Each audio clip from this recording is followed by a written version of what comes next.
What a beautiful evening. Feels like it might be the last of the summer as we slip into that autumn light.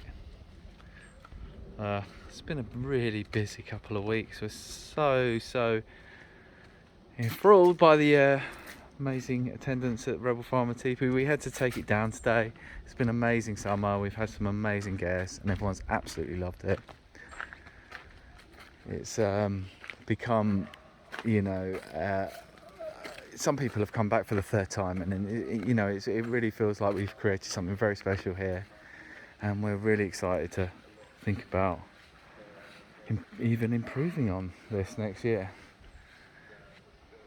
It's been a really lovely evening here. We've just got a lovely bit of light coming through. It's now getting darker a bit earlier than it was. 5:36. We've got those long shadows.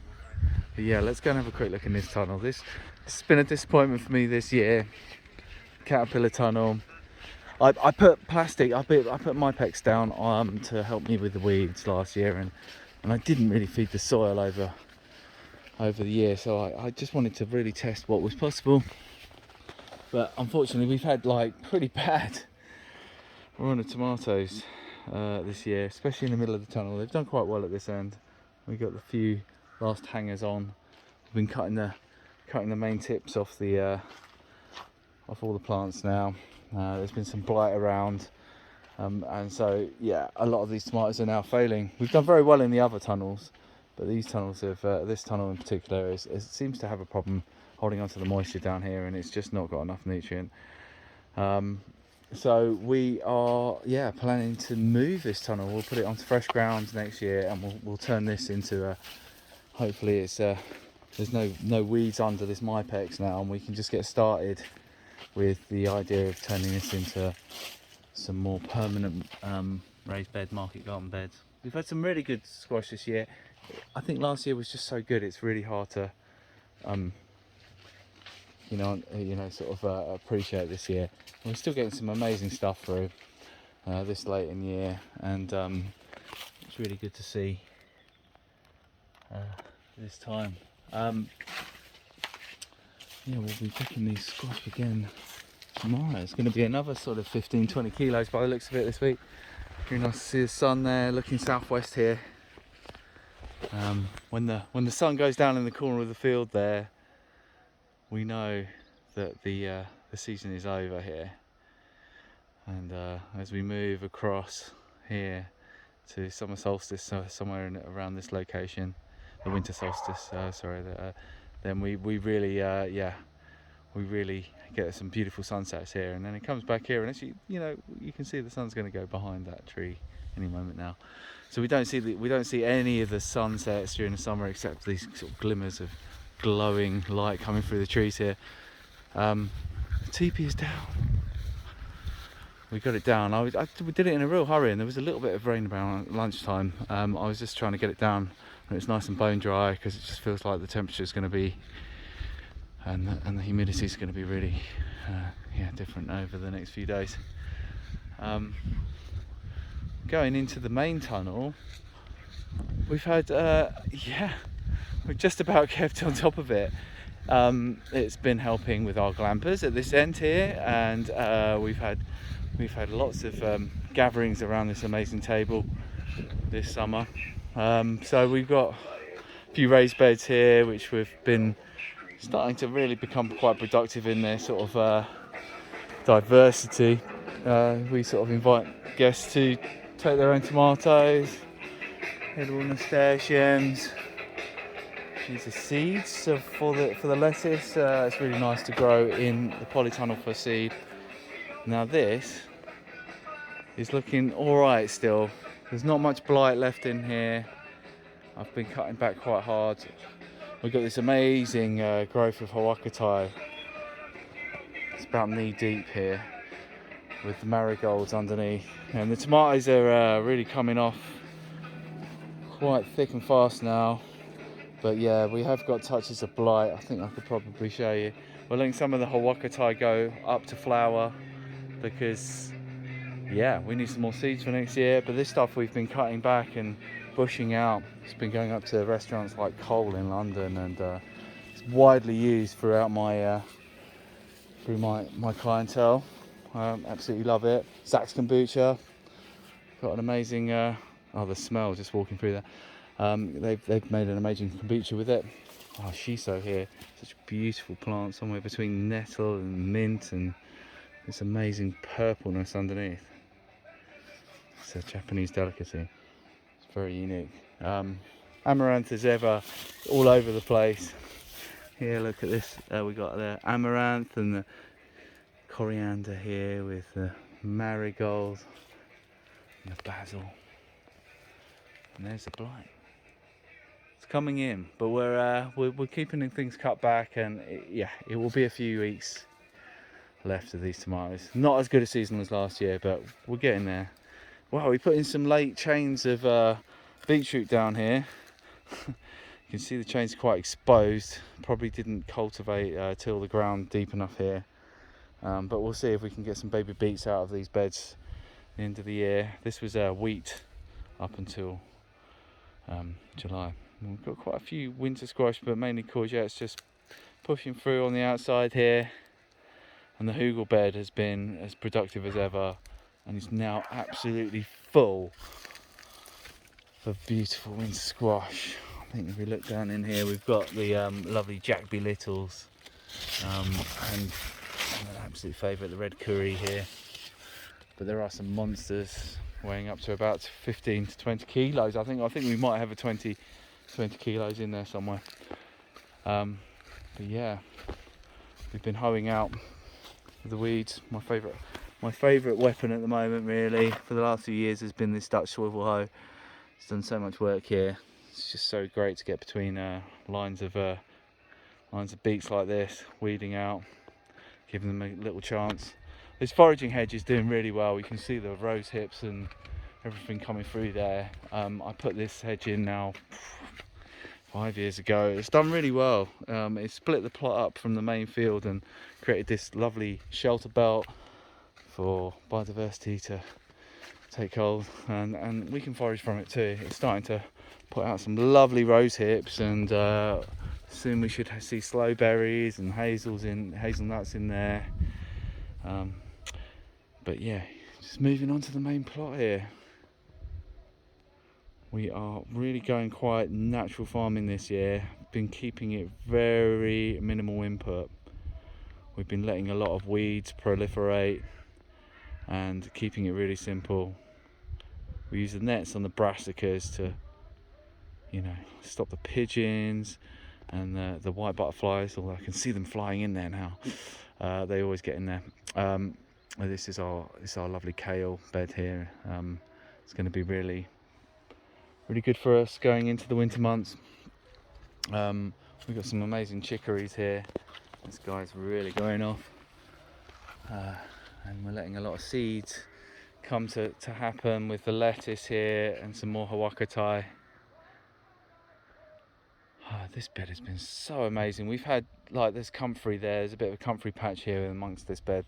We've got a lot of the Chogia beetroot. They're just finishing up now, but they've just been so productive. This bed has been amazing this year. We've just had a constant supply of Chogia beetroot throughout the season. So good, and you can see it's completely interlaced with lots of calendula. We've been selling the cut flowers.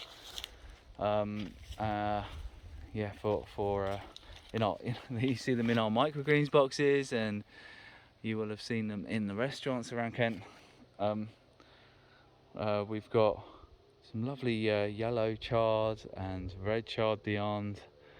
You can see the sunflowers and this lovely amaranth glowing here. Unbelievable, really, that colour. So we're really proud of what's happened here. A lot of this work has been done with volunteers. I've just been trying to oversee it with all the developments that are going on behind the scenes at the moment. but it's come out really well, and I'm really pleased. It gets really wild down here. We've got a huge growth here of the tree spinach. I guess I know now why it's called tree spinach, because it grows like a tree. It's so quick, amazing. So we're gonna really sort of work with this weed. I think this weed is something that does really well here. It's absolutely fascinating with its beautiful pink leaves early in the season, edible, and I think these seeds are almost certainly super nutritious. So really interesting plant to grow with. We have a real, here we go. This is what it looks like when it's young with that beautiful pink colour there. You can see a lot of weeds down here. I've never let it quite go this far. I think it's really interesting to see what happens. We've put some understory seed of under these squashes here to sort of see if we can establish a nice green mat for the winter months. I'm really starting to see the benefits in keeping continuous cover in the winter as much as possible. A lot of this stuff will die back in the frost, but I reckon the frost might be quite late this year. The willows are doing crazy down here, as is the nettle, and this beautiful cobnut here is looking very happy too. The weeping willow beyond, but yeah, these Jerusalem artichokes, I mean, so we're looking pretty high here. This must be about 10 foot now. It's a real fertile area here. There's another beautiful pink banana squash there. Beautiful to see the asparagus in full growth here, putting up loads of nutrient into their crowns, so they'll be even more productive next year. We may be able to split the crowns up a little bit here because it's looking really good. Here we are in a jungle of Jerusalem artichokes. It's going to be quite a crop here. I'm not even sure how they developed down here. I think I just threw a rotten one to the side of the plot, and within 2 years they've created quite a jungle of stuff. This is another example of what happens. It's this elderberry. He sort of turned up in the middle of my patch of squash last year, and I thought, well, let's just leave it, right? Now look at it. That's going to be in full blossom in the spring with elderflower and elderberries next year. It's look at the squash hanging from it, like a dewdrop of red orange loveliness dropping below it. So it's provided a platform for that. You can see how full of nitrogen we have here. It's just an absolutely huge, healthy looking nettle bed. Lots of goosefoot in amongst the squash here. I'm going to be very careful not to stand on anything, because there's a lot of squash hidden in here. Looks like the Jack B. Littles have done fantastically. I'm looking like there's hundreds of these guys out under here, so that's going to be really exciting to see what our yield is. It's this time of year when this mildew kicks back the leaves and they start to emerge like strange creatures from the undergrowth. I think that's where the whole the whole fascination with Halloween and pumpkins came from. It's these strange beings that suddenly materialise on the landscape around that time of year when the first frost comes in and kills off all this green. I'm seeing some amazing things going on here. I mean, we've really got a problem with the bindweed. I mean, it's loving life here. It's been spreading throughout my plot, and I'm trying to find a place for it, but it's very difficult. It's a lot of work to pull it out, and you really want to sort of encourage weeds like this really to take its place. The comfrey is in full flower here. The bugs absolutely love this. The bees will love it. We can use this lovely big leaf here as mulch. It goes into the compost and is full of amazing micronutrients. It's growing under this olive tree here. You know, I wonder if one day this will make ripe olives here in the UK. We shall see. Yeah, we have an autumn olive here as well. Doing really well. A donation from Philip Grimwald. Yeah, you can see the Huakatai doing really well here with the sunflowers. Borage are just finishing up now. Been amazing edible flowers. They've gone out to a lot of our customers this season. We've got some ragwort here. Don't tell the farmer next door. You know, that's been really bringing in the beneficial insects and all of these flowers, most of which are edible. You can see the cabbage white having a lovely time out here. Yeah, brilliant. Perennials looking good. They had a little bit of a second spring. We had some second strawberries. Oh, there's one. No way. Very lucky second spring strawberry. Gotta love that. Look. Oh, someone's had it already. Well, they can have a little bit. I'll have the rest. Yeah. Delicious. The original and the best, you know. We've done minimal amount of work in here this year. I came through here and took off a lot of the leaf, a lot of mildew going through this time of year, but oh my god, it's a jungle. The wasps have had a lot of fun with our grapes. We had an amazing crop last year. The wasps have taken a lot of it this year, but there are some really lovely, spotty, really sweet, starting to ferment already type grapes. So I think we're going to make some wine. Oh, this beautiful crystal apple cucumber. They took their time. There's a few coming through. You know, we've got some wild things going on here. Yeah, we seem to have calendula with the nasturtium and a red vein sorrel under the tomatoes, which are under the grapevine. We have this amazing ochacha, the Bolivian cucumber here. I can't see any fruit on that, but that's really shot up in the last few weeks actually. Doesn't like the mid part of summer, but prefers this sort of latter part. It's coming up all over the place. Oh, I've got a couple of little cantaloupe melons down here. Minnesota midget, that should be fun. A little Achillea, some yarrow here in the tunnel. Wow, yeah, I love the architecture of this one. This is he's going to name it. Go on. Yaccoon, the Peruvian ground apple. I've love this guy. I nearly lost it, but we've continued to go.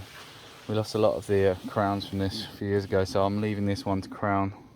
Hopefully we can find some tubers and some crowns down here by the roots. They're like the Christmas cucumber. Amazing juicy fruit underground. You'll find in the winter time. Oh, look at these beautiful flower heads. This is a Korean mint. It smells like aniseed, very licorice. I can smell it now. Some very late cucumbers. It was probably a bit hot in here for cucumbers this year. You can see some chard and some amaranth. I'll probably be selling a few cut flowers over the next few weeks, these beautiful guys, but I'll be saving a lot of seed for going into our bread. This is one of my favourite tomatoes. This is a good example. It's a Brad's Atomic Grape. Oh, I mean, it looks somewhat poisonous, like some sort of dragon's egg, but it's actually really delicious, and that is ripe. How it looks right there. I put them in quite late, and they've done all right. But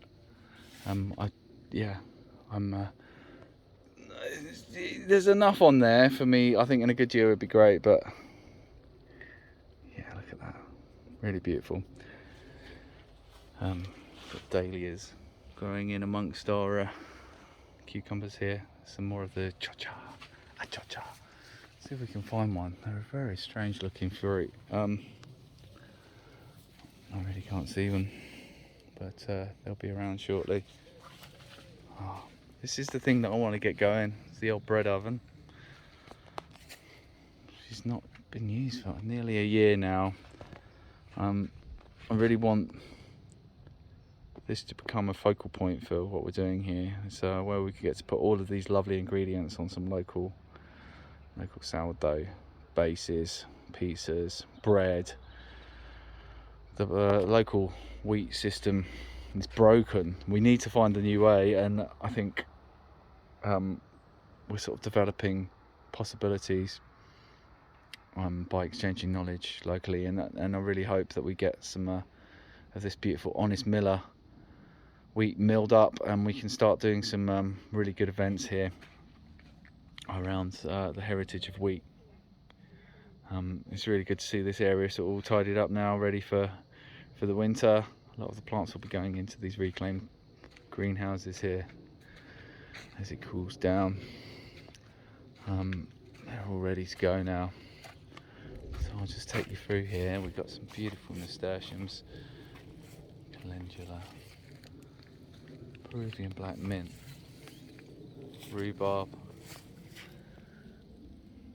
more nasturtiums, more rhubarb, and then lots and lots of strawberries. Some cosmos here, and some beautiful sunflowers. Thank you so much for listening to me waffle on today. I think it was a beautiful hour on a beautiful day at the end of summer, so I thought I'd just capture the moment. So thanks for watching.